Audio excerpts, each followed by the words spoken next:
Hi, I'm Ron Verhage, and welcome back to the Delta Beat, the official online newscast for the Delta Collegiate and #1 in the nation.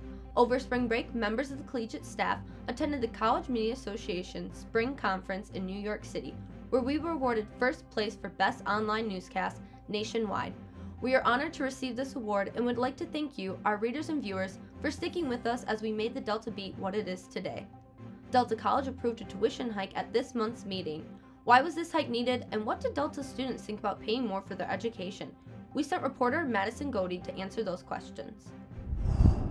What is best for students? Is it keeping the tuition at a minimum of $3?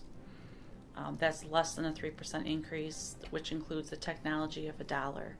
We felt that Delta College, among the regional areas of universities and two other community colleges that may compete for our students, we are by far the lowest at affordable cost.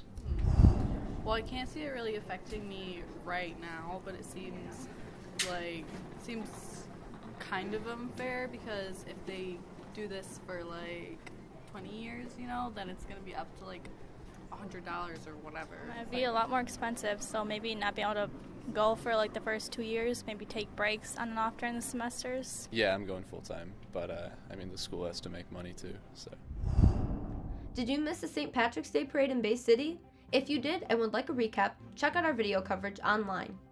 Up next, we're dealing with this madness, March Madness that is. Joe Thornton and Steele Wynn have more in this week's sports.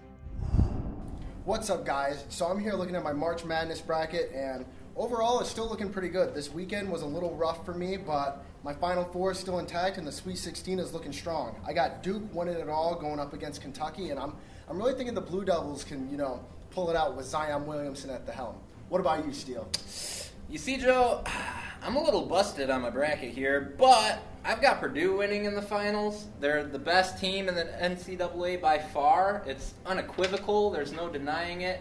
And I can tell he doesn't agree, but that's who's going to win it. Back to you, Robin. Need your Netflix fix this week? Zach Parfenick is here to give us a rundown on what new media is coming in April. Oh, hey. I actually couldn't decide what to watch this week for the Media Minute, so I've been looking at Netflix's upcoming April 2019 series, and I found a few things that stand out. The elephant in the room is that Game of Thrones is back for its 8th and final season. The critically acclaimed series is seeing its principal characters come together to fight the White Walkers, which is sure to get people pumped.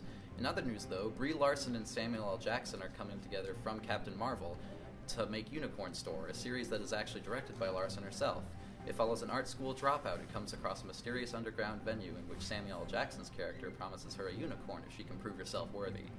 And lastly, another interactive series is premiering in which you help a man survive in the wild. People love Bandersnatch, and they're sure to be interested in this. Overall, those are the most interesting prospects that I found in their list, but there's tons of stuff for everybody. Back to you, Robin. Up next, the Reverend Robert DeLand Jr. receives a not guilty verdict on his first trial. Michael Bavarski has more. Thanks, Robin. It's Michael here. And the first of 3 trials for Catholic priest Robert DeLand Jr. has ended in a not guilty verdict. While this is good news for the defendant, he still has 2 trials coming up as he continues to face further sexual assault charges. Be sure to follow the Collegiate online for our continuous coverage of these legal proceedings. That's all I have for today. Back to you, Robin. For more on this and other news stories, the Delta Collegiate's latest issue is on campus newsstands now, with coverage on the tuition hike, St. Patrick's Day, the job fair, and so much more. You can find all of our stories online at deltacollegiate.com. I'm Ron Verhage, and you've been watching the Delta Beat.